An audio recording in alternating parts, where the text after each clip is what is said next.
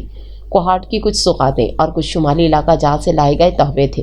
Thank you so مچ۔ اس نے packet کھول کر دیکھا تو تشکر سے بولی، اور یہ دیکھو، یہ وہاں کی تصویریں ہیں جو ہم نے بنوائی تھیں۔ ایک البم اٹھا کر انہوں نے اس کی گود میں رکھ دیا۔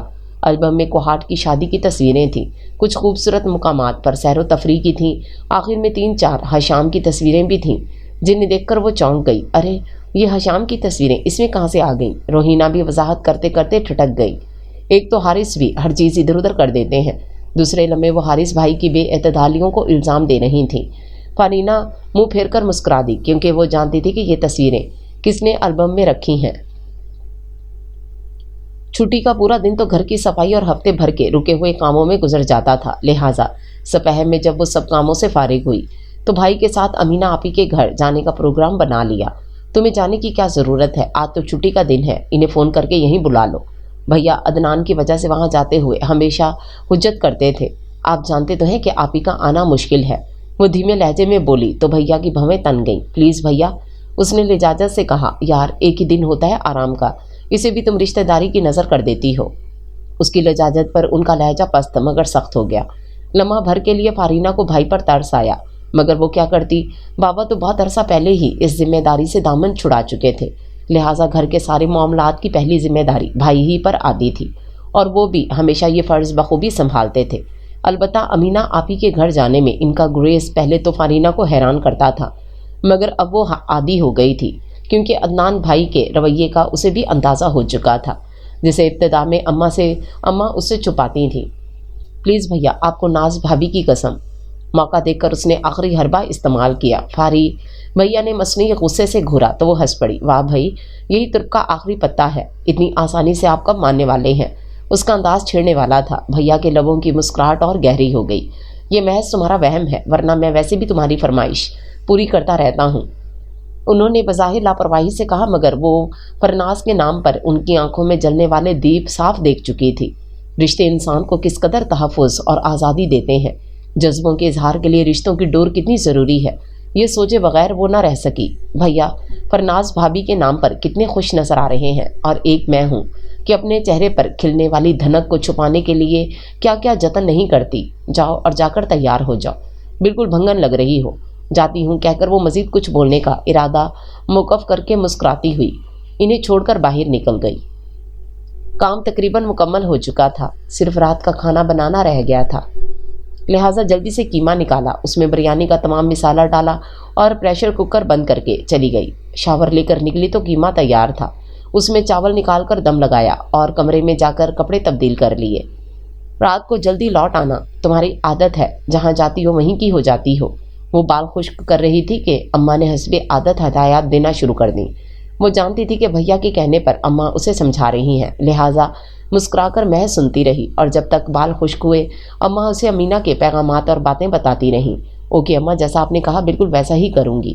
کھانا البتہ میں نے تیار کر دیا ہے، آپ بس سلاد اور رائتہ بنا لیجیے گا، میں جلدی آ جاؤں گی۔ سینڈل کے اسٹریپس بند کرتے ہوئے اس نے اماں سے کہا اور ہینڈ بیگ اٹھا کر باہر آ گئی۔ لاؤنج میں دیکھا تو بھیا غائب تھے، جبکہ وہ سمجھ رہی تھی کہ وہ تیار بیٹھے ہوں گے، لہٰذا کوفت سے بڑبڑاتی ہوئی بھیا کے کمرے کی طرف آ گئی۔